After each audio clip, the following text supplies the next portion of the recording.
Welcome to CreepyTalks, where hidden fears come alive through chilling horror tales. Dare to listen as every story pulls you deeper into the darkness. Story 1. The Classroom That Was Never Locked. St. Holloway Secondary School stood at the edge of Blackwood Forest in northern England. It was an old building, too old for comfort. Built in 1896, its stone walls were cracked, its corridors narrow, and its windows tall enough to make anyone feel watched.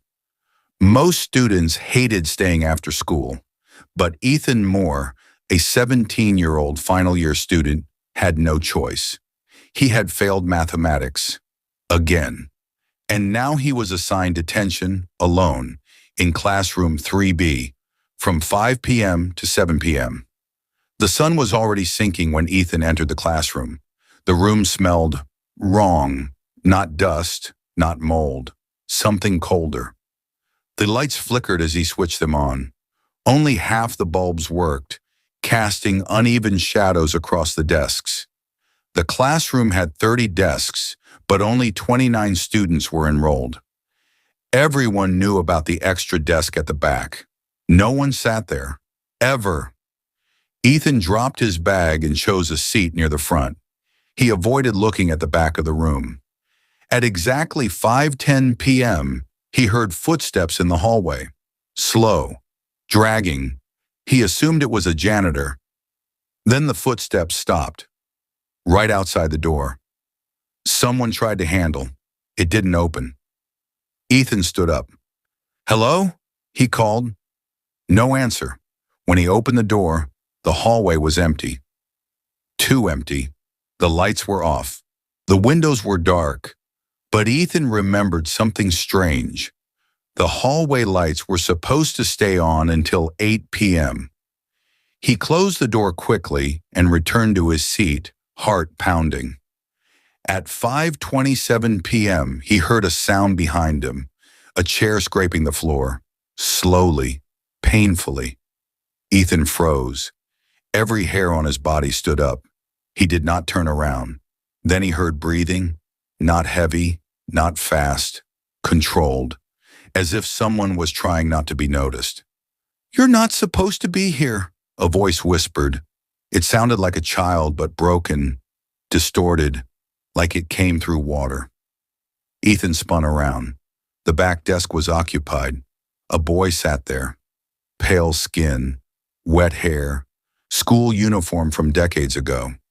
His eyes were completely black, no white, no reflection, just black. Ethan screamed and stumbled backward. The boy tilted his head. "Why did you sit in my classroom?" the boy asked calmly. Ethan ran to the door and tried to open it. Locked. That made no sense. Detention rooms were never locked. He turned back. The boy was now standing, much closer. "I was here first," the boy said. "They locked me in." Ethan shook his head. "This isn't real. This isn't real." The lights went out. Total darkness. Something cold brushed against Ethan's wrist. A hand, small, damp. "Don't leave me," the boy whispered. The lights flickered back on. The boy was gone. The desk was empty again. The door suddenly unlocked. Ethan ran. He didn't stop until he reached the main gate. That night, he told his parents everything. They laughed. The next day, Ethan went to the school archives. Old newspapers, old records. He found it. November 3rd, 1974.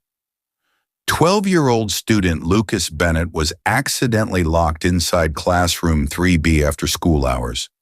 Due to a heating system malfunction, the room flooded overnight. The boy drowned. His body was found 2 days later. Ethan's blood turned cold. Lucas Bennett, the same face, the same voice, the same desk. The article ended with one disturbing sentence. The classroom door was found locked from the outside. Ethan refused to attend school after that, but the story didn't end there. 3 weeks later, another student was given detention, alone, in classroom 3B. At 5:27 p.m., security cameras caught something chilling. An extra chair moved by itself. At 6:02 p.m., the camera feed cut to static. At 7 p.m., the teacher unlocked the door. The student was gone. Only wet footprints led to the back desk. And written on the blackboard, in dripping water, "He left me again." Story 2. The attendance list that never changed. Redwood Valley High School was located in a quiet town in Oregon, USA. It was the kind of school people trusted: modern building, clean hallways, friendly teachers. No one suspected anything was wrong until the attendance register became a problem. Emily Carter, a 26-year-old substitute teacher, joined Redwood Valley High in September. She loved teaching. She loved routines. And every morning she followed the same rule: always take attendance first. On her first day, she noticed something strange. The attendance sheet listed 26 students, but only 25 students were sitting in the classroom. She assumed someone was absent and marked the name present, absent. The name was Daniel Wright. When she asked the class, "Is Daniel absent today?" the room went silent. Students exchanged uncomfortable glances. Finally, a girl whispered, "He's always marked present." Emily laughed nervously. "Okay, but where is he?" No one answered. She moved on. On day 2, the same thing happened. Daniel Wright's name appeared again. Still 26 names. Still 25 students. Emily checked school records. Daniel Wright was officially enrolled, but his student photo was missing. No ID picture, no emergency contact, no address, just a name. By week 1, Emily began hearing things. During roll call, when she said, "Daniel Wright," she heard a faint response, very faint, almost like a breath. "Here." But when she looked up, nothing. The students avoided eye contact. One boy, Michael Hayes, looked terrified. After class, Emily stopped him. "Michael, what's going on with Daniel?" Michael swallowed hard. "You don't want to know. I'm your teacher. Tell me." Michael whispered, "He died here." Emily felt a chill. "That's not funny." "I'm not joking," he said. "They never removed his name." Michael explained. 5 years ago, Daniel Wright was a quiet student, bullied, ignored, invisible. One afternoon during group punishment, he was locked inside the classroom storage room as a joke.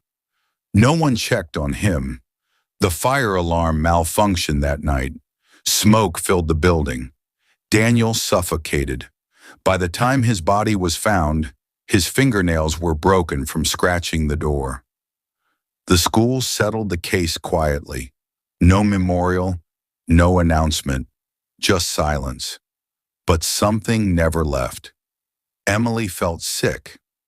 The next morning, she decided to test something.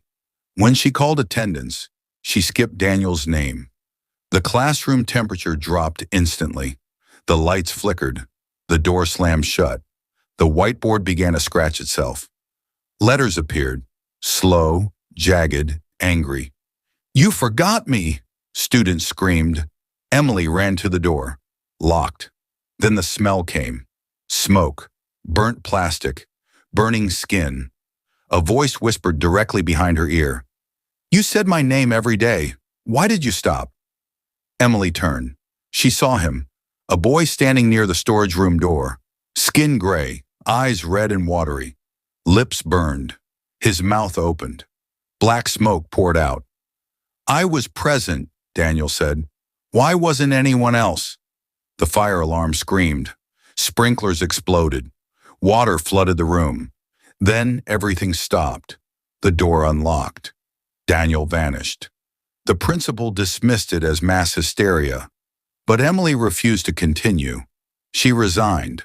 On her last day, she checked the attendance register one final time. Daniel Wright's name was gone.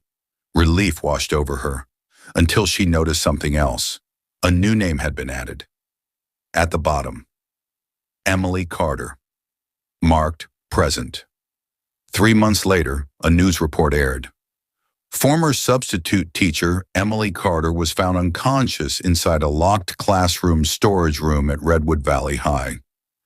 Fire department reports say she suffered severe smoke inhalation despite no evidence of fire.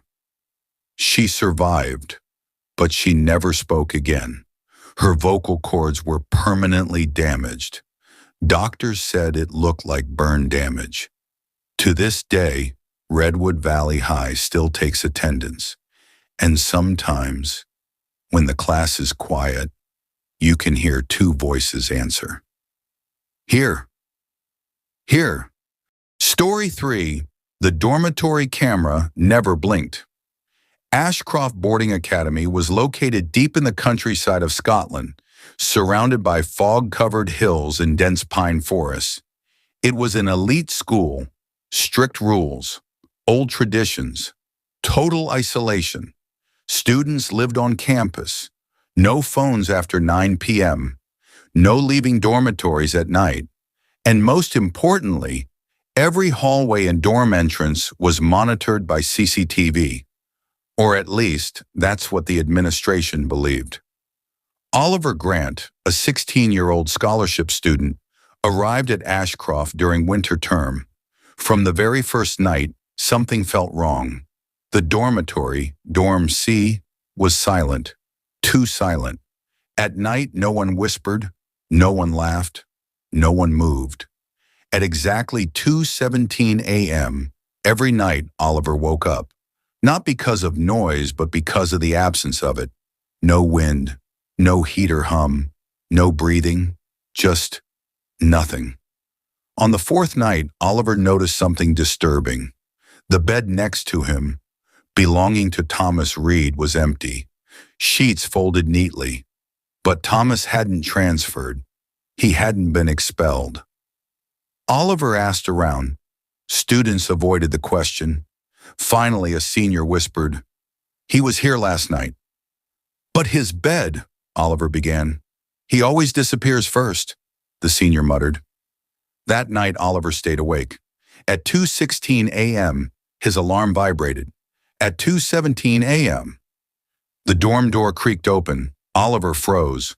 According to rules, dorm doors locked automatically at night. Bare footsteps echoed softly. One by one, beds began to shift. Students sat up, eyes closed, faces blank, like sleepwalkers. Oliver watched in horror as Thomas Reed climbed out from under a bed. His face was pale. His eyes were open, but empty. He walked toward the door, and then every other student followed, silent, expressionless. Oliver stayed still. The last student paused, turned his head, and smiled at Oliver. The door closed. The next morning, Oliver ran to the administration office. "I need to see the CCTV footage from Dorm C," he said desperately. The administrator frowned. "That camera has never malfunctioned." They played the footage. Timestamp, 2:16 a.m. Students sleeping.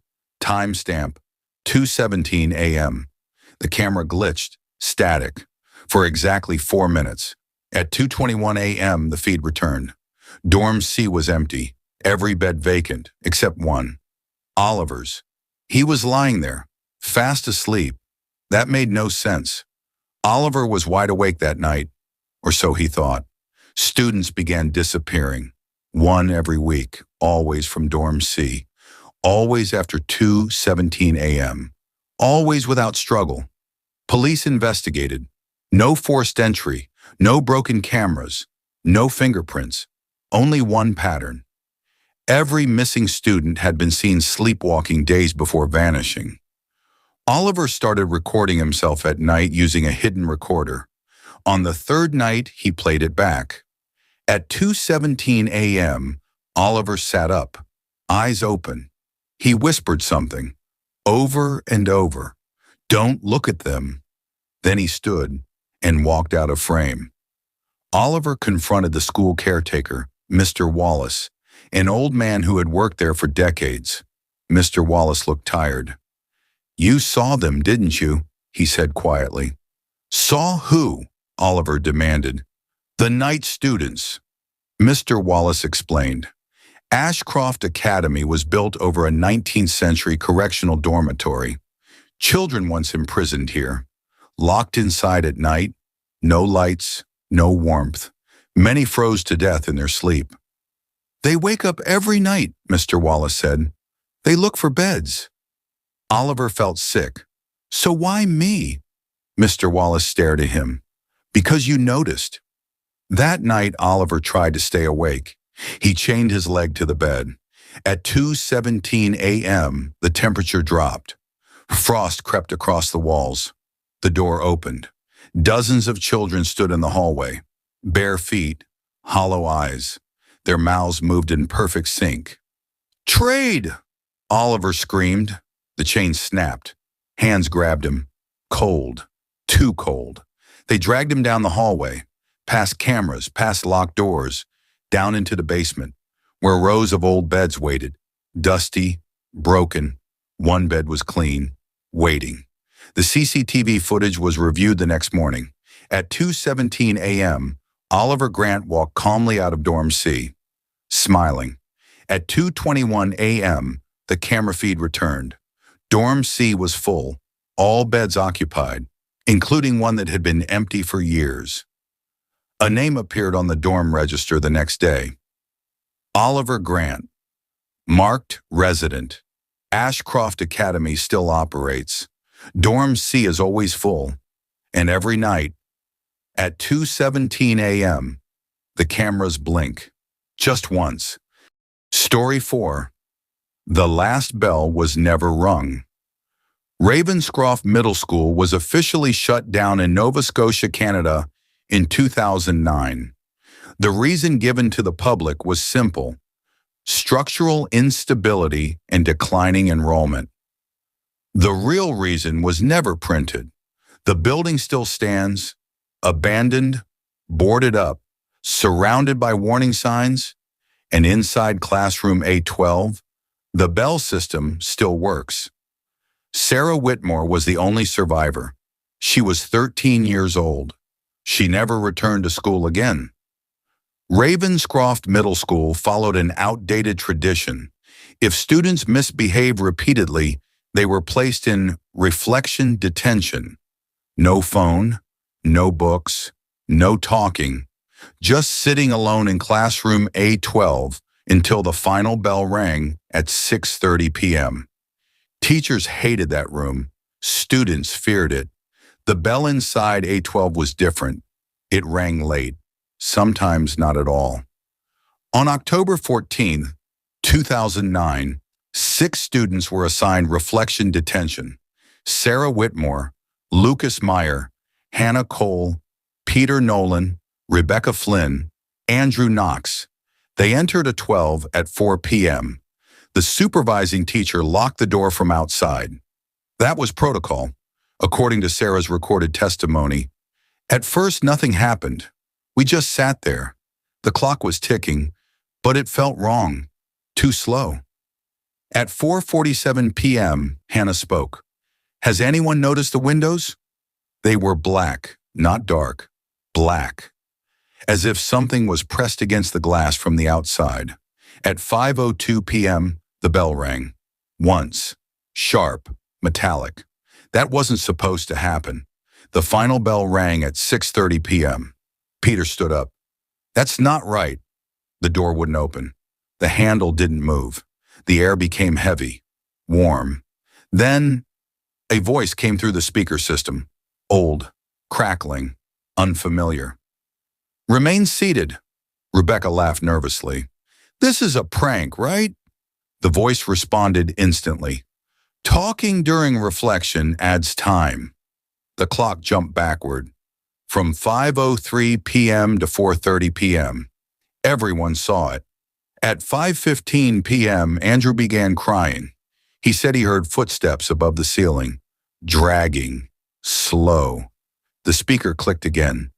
Reflection is not finished. Lucas banged on the door. Let us out. The lights flickered, then went off. When they came back, the desks had changed. They were arranged in rows facing the back wall and written on the chalkboard. Turn around. Sarah refused. The others didn't. One by one they turned and froze because behind them, more desks had appeared. Old desks, rusty, occupied. Children sat there, wearing outdated uniforms. Their faces were wrong, mouths slightly open, eyes unblinking, skin gray. They were all staring at the 6 students. The bell rang again, twice. Hannah screamed. One of the seated children stood up, its neck bent sideways as it spoke. You are loud. Hannah was pulled backward. No hands, no arms, just gone. Her chair slid back into place, empty. The speaker crackled. 5 remaining. Rebecca tried to run. She slammed into the back wall, which wasn't a wall anymore. It was a hallway, endless, dark.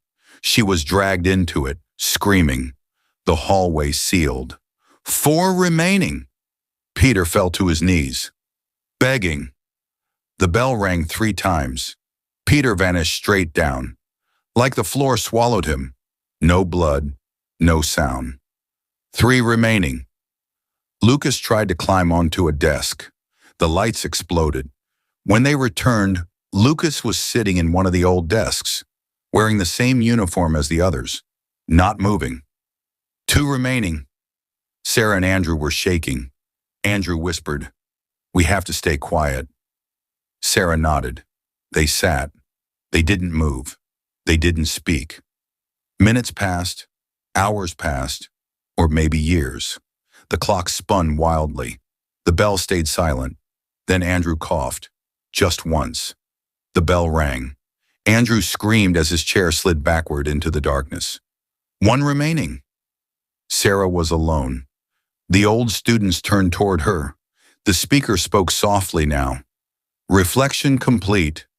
The door unlocked. The lights turned normal. The desks returned to place. The clock showed 6:30 p.m. Sarah ran. Police arrived later that evening. They found Sarah unconscious in the hallway. Inside classroom a 12. 5 desks were missing. The bell system was disconnected. Yet, an audio recording was recovered from the school's internal system. The final file, time-stamped 6:30 p.m. It contains one sound, a classroom full of children whispering in unison. Stay quiet next time. Ravenscroft Middle School was shut down permanently. Classroom 12 was sealed. Concrete poured over the door. The bell system removed. But nearby residents still report something. At exactly 6:30 p.m., a bell rings, once, from inside the building. Sarah Whitmore never speaks about it anymore. But during her final recorded statement, she said one thing. They're not punishing bad students. They're filling the classroom